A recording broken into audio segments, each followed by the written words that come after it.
नमस्कार, मैं कमलेश कुमार राय। हाथरस की निर्भया को जिस ढंग से हाथरस पुलिस प्रशासन द्वारा परिवार के कंसेंट के विपरीत आग के हवाले कर दिया गया, वह उसकी निर्लज्जता और निर्दयता का एक बड़ा उदाहरण हम सबके सामने है। वाल्मीकि समाज की इस बेटी का गैंग रेप के बाद मौत हो गई थी। अस्पताल से उसके शव को आधी रात में उसके घर लाया गया। परिवार के सदस्यों एवं गांव के तमाम लोगों की लाख मिन्नतों के बाद भी पुलिस प्रशासन द्वारा बेटी के शव को उनके परिवार को सुपुर्द नहीं किया गया। यही नहीं, एम्बुलेंस से भी इस मृत बालिका के शव को परिवार को देने से जहां एक तरफ मना किया गया, वहीं उसके अंतिम संस्कार तक के लिए भी परिवार को इजाजत नहीं दी गई। परिवार की मांग थी कि बस सुबह 2-4 घंटे बाद सुबह होने वाला है और सुबह ही संस्कारों के मुताबिक परंपराओं के अनुसार लड़की का हिंदू परंपरा के हिसाब से उसका अंतिम संस्कार परिवार करना चाह रहा था, लेकिन पुलिस और जिला प्रशासन ने इसकी इजाजत नहीं दी। सवाल उठता है कि आखिर में वो कौन सी ऐसी स्थिति थी, कौन सी ऐसी समस्या थी लॉ एंड ऑर्डर की, वो कौन सी ऐसी स्थिति बन सकती थी जिसके चलते यदि अगर उस बालिका का अंतिम संस्कार परिवार के लोगों के द्वारा अगर सुबह कर दिया जाता तो जिले में अफरा तफरी मच सकती थी। वो कौन सी ऐसी स्थिति का निर्माण हो सकता था जो हाथरस प्रशासन जिस पर कंट्रोल नहीं कर पा रहा था, नहीं कर सकता था, और ऐसी स्थिति में हाथरस प्रशासन ने जबरन रात 3 बजे परिवार की लाख मिन्नतों को ठुकराकर शमशान में ले जाकर उस लड़की का अंतिम संस्कार कर दिया। यही नहीं, अंतिम संस्कार के समय गांव के एक बुजुर्ग को जबरन ले जाकर खड़ा कर उसकी वीडियो फोटोग्राफी भी कराई गई। ये सारी चीजें पुलिस प्रशासन की निर्दयता को दिखाता है। सवाल उठता है कि आखिर में इन तमाम स्थितियों पर सरकार की क्यों नजर नहीं पड़ी। सरकार ने ऐसी कौन सी स्थिति थी जिसके चलते सरकार को चुप्पी साधे रखना उसकी मजबूरी हो गई। बाद में उत्तर प्रदेश सरकार द्वारा एसआईटी का गठन कर 25 लाख रुपए का अनुदान घोषित किया गया, लेकिन क्या इस बेटी को इंसाफ इससे मिल सकता है? एक हाथरस की बेटी जिसको गैंग रेप में जिसकी मौत हुई, जिसका अंतिम संस्कार उसके परिवार के लोग करने से वंचित हो गए, इन तमाम स्थितियों के लिए आखिर वो कौन जिम्मेदार है? आखिर वो पुलिस और जिला प्रशासन लोगों को क्या संदेश देने की कोशिश कर रहा है? क्या इससे उसकी निर्दयता लोगों को देखने को नहीं मिल पा रही है? पूरा समाज इससे हतप्रभ है, इस घटना से व्यथित है। पूरे प्रदेश में इस घटना को लेकर आक्रोश व्याप्त है। तमाम जगहों पर रास्ता रोकने से लेकर धरना प्रदर्शन तक करने के समाचार लगातार मिल रहे हैं। हालांकि प्रदेश सरकार ने अपनी तरफ से यह आश्वस्त किया है कि 1 हफ्ते के अंदर दूध का दूध और पानी का पानी कर दिया जाएगा। लेकिन पिछली तमाम घटनाओं से हम सब वाकिफ हैं कि एसआईटी का गठन हुआ। एसआईटी ने क्या एक निश्चित समय में उसके द्वारा रिपोर्ट दी गई और दोषियों को क्या कोई सजा आज तक मिल सकी है? यह एक बड़ा सवाल है। पूरे देश में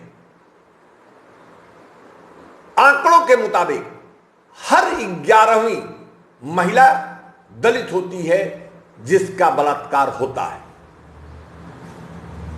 दलित महिलाओं के साथ अन्य तमाम महिलाओं पर इस तरीके से पूरे प्रदेश और देश में बलात्कार की जो रोज घटनाएं हो रही हैं, इसे रोकने के लिए आखिर सरकार क्यों आगे आने से हिचक रही है? निर्भया कांड के बाद ऐसा लगने लगा था कि अब शायद आने वाले दिनों में ऐसी घटनाओं की पुनरावृत्ति नहीं होगी। आजीवन कारावास को सरकार ने फांसी की सजा में बदल दिया।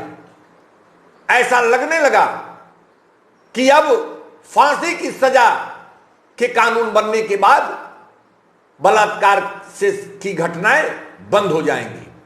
लेकिन आंकड़े इस बात की गवाही देते हैं कि ऐसा नहीं हुआ, बल्कि पहले से भी यह घटनाएं ज्यादा बढ़ चुकी है।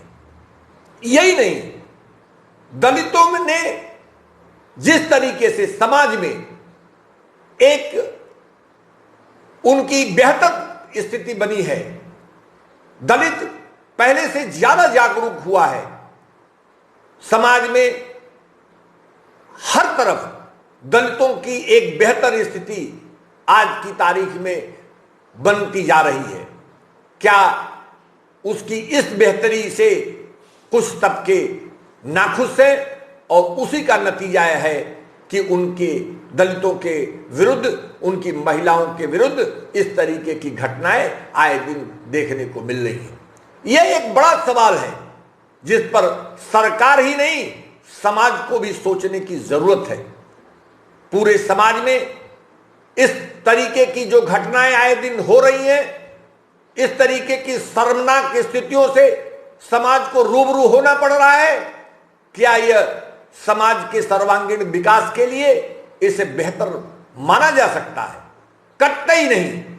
समाज में इस तरीके की स्थितियों का यदि निर्माण होता रहेगा और इस पर समय रहते यदि सरकारें काबू करने में असफल रही, तो आने वाले दिन निश्चित रूप से हम सबके लिए एक विषाक्त माहौल बनाने के लिए मजबूर हो जाएंगे। एक ऐसा माहौल जिसमें हमको हमारे विकास, हमारी बेहतरी रुक सकने की संभावना ज्यादा बलवती हो सकती है। कुल मिलाकर इन स्थितियों का, इन दुर्भाग्यपूर्ण स्थितियों को रोकना ही सरकार की प्राथमिकता होने की जरूरत है। यही नहीं, प्रशासन, जिले के पुलिस और जिला प्रशासनों द्वारा इस तरीके की जो जबरन काम जो उनके द्वारा किया जा रहा है, इस तरीके की जो निर्दयता पूर्व काम किए जा रहे हैं कि किसी की डेड बॉडी को उठाकर जबरन उसके परिवार के इच्छा के विपरीत उसका अंतिम संस्कार कर दिया जाए, अंतिम संस्कार की औपचारिकता कर दी जाए, उस परिवार को अपनी मृत बेटी को गले तक लगाने से रोक दिया जाए। इस तरीके का अगर संदेश देने का जिला प्रशासन प्रयास कर रहा है तो वह एक दुखदायी स्थिति को न्योता देना माना जा सकता है। कुल मिलाकर स्थितियां बेहतर नहीं मानी जा सकती हैं। हाथरस की इस निर्भया के साथ जो कुछ भी हुआ, जो कुछ भी दरिंदगी हुई, वह सरकार के लिए एक बड़ी चेतावनी है। योगी आदित्यनाथ को अपनी स्थिति को सबके सामने रखने की जरूरत है। उनकी जो एक कार्यशैली है, उनकी एक जो दृढ़ इच्छा शक्ति है, उस दृढ़ इच्छा शक्ति को सामने रखकर जिला प्रशासन के विरुद्ध सख्त से सख्त कार्रवाई करने की आवश्यकता है, क्योंकि जिला प्रशासन द्वारा, वहां के पुलिस प्रशासन द्वारा इस मामले में पूरी तौर पर असंवेदनशीलता का परिचय दिया गया, जो कुल मिलाकर सरकार के लिए बेहतर स्थिति का निर्माण नहीं करता है। सरकार को इसके विरुद्ध, ऐसे लोगों के विरुद्ध जो लोग इन सब चीजों में जो लोग शामिल हुए हैं और जिनके चलते ये इस बड़ी घटना को अंजाम दिया गया है, एक तरफ दरिंदों के खिलाफ फास्ट ट्रैक बनाकर उनको जल्द से जल्द उनको सजा दिलाने की जरूरत है, वहीं जिला प्रशासन द्वारा, पुलिस प्रशासन द्वारा इस तरीके के जो हथकंडे अपनाए गए, इस तरीके की जो कारगुजारियां की गई, यह शर्मनाक है। इनके विरुद्ध भी सख्त से सख्त कार्रवाई कर एक संदेश देने की आवश्यकता है। मुख्यमंत्री योगी आदित्यनाथ को इसको गंभीरता से लेने की जरूरत है, तभी आने वाले दिनों में लोगों के मन मिजाज में एक उनके प्रति विश्वास पैदा हो सकेगा। उपभोक्ता मंच के लिए आज बस इतना ही। नमस्कार।